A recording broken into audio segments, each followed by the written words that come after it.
உள்கல்வி விரிவாக்க அணுகுமுறை. இவ்வணுகுமுறையில் குறிப்பிட்ட திட்டத்தினால் ஒட்டுமொத்த கல்வி அமைப்பில் ஏற்படும் அளவு தாக்கங்களை மதிப்பிடுதலில் உள்ளடங்கும். சொல்லுங்களா?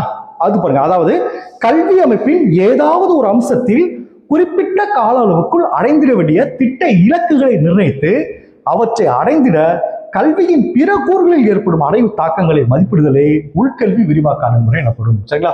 இது உதாரணம் ஒண்ணு பாருங்க. திட்ட இலக்காக அனைவருக்கும் 8ஆம் வகுப்பு வரை இலவச கல்வியை அடுத்த 10 ஆண்டுகளுக்குள் அளித்தல் என்பது நிர்ணயிக்கப்பட்டால் இதை பிளான் பண்ணிட்டாங்கன்னா அதுக்கு என்ன செய்யணும்? கல்வி திட்டமிடல் வல்லுநர்கள் தற்போது கைவசம் உள்ள புள்ளி விவரங்கள் நீட்சிப்படுத்தி இப்ப என்ன இருக்கு, இனி 10 வருடங்கள் என்ன தேவைப்படும் நீட்சிப்படுத்தி கல்வியின் பிற கூறுகளான ஆசிரியர்கள், பள்ளி கட்டிடங்கள், புத்தகங்கள், கல்வி சாதனங்கள் மற்றும் கருவிகள், பிற கட்டமைப்புகள் ஆகியவற்றில் கூடுதலாக எவ்வளவு தேவைப்படும் மற்றும் அவற்றை குறிப்பிட்ட கால அளவிற்குள் எவ்வளவு அதிகரிக்க செய்ய முடியும் என்பதை திட்டமிடுவது அவசியமாகும். இத்தகைய பகுப்பாய்வு